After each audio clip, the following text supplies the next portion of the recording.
Fettuccine in Italian means ribbons because they look like ribbons. And guess what? I'm going to use this same pot. I'm not even going to clean it out because that's how I would cook this at home. So to do the fettuccine, first of all, we need to make a sauce. So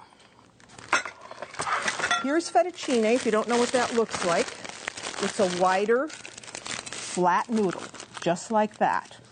We're going to cook a ½ pound of this. So as soon as that water comes to a boil, I'm going to put the fettuccine in. Now, what are we going to have for a sauce for this? Well, I thought that a nice arugula pesto would be nice. So here we have, I would say, about a good 4 cups of arugula. We're not going to use all of this, but I'm going to put a combination of these two in a food processor.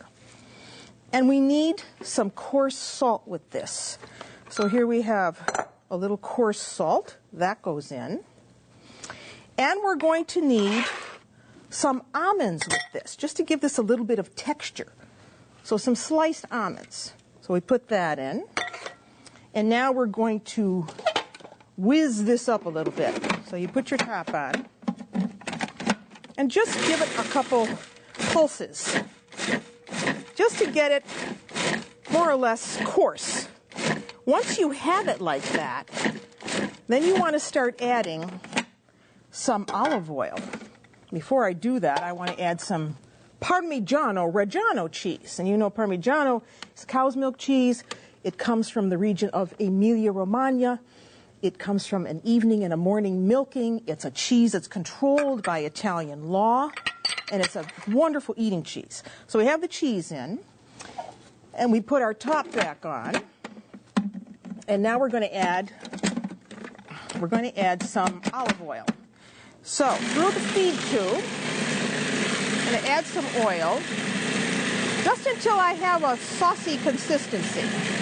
So you're going to have to gauge this. Stop. Now let me see where we are here. Yep, time to add the pasta. So we want a ½ pound.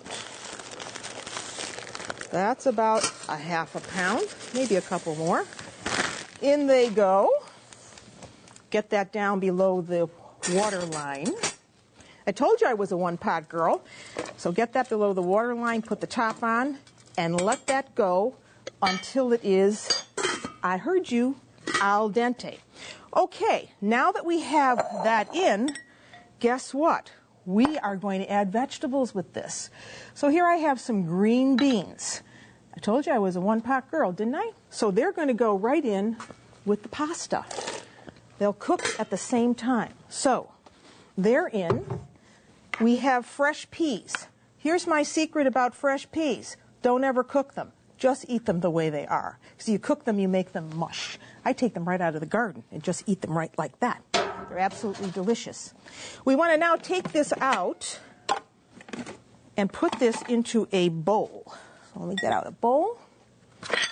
And I can move this out of the way now because I don't need that anymore. And transfer this out. Let's get that out. Beautiful green color. We're going to put it right there. And you don't need a lot of this because this is very intense flavor. I told you the arugula has a very spritey flavor. So here we have some sun-dried tomatoes and olive oil. If you really want to make good sun-dried tomatoes, go to the Ciao Italia website and get the recipe for making your own sun-dried tomatoes. Much better than what you're going to find in the store, and they're going to taste a lot better. So there are our tomatoes, just to give this a little bit of color because everything is green. So I'm going to put those back in.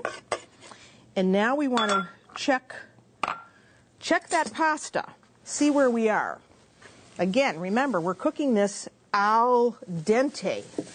So let's see. Take the cover off. I'm thinking this is done now. You can always tell by taking a piece of the pasta, breaking it in half, and seeing if there is any uncooked white flour. That's the sign that it's not cooked. It needs to be cooked further.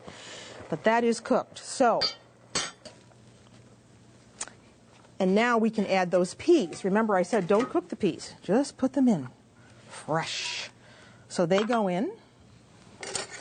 we want to toss this with the pesto. Coat all of that pasta. Get it all in there. Pesto and the green beans.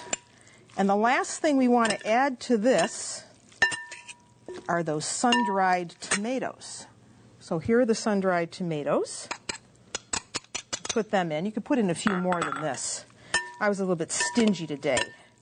But now you have the colors of the Italian flag. That's always good. And now we're going to take this out onto a nice, beautiful platter. Remember, pasta in Italy is a first course.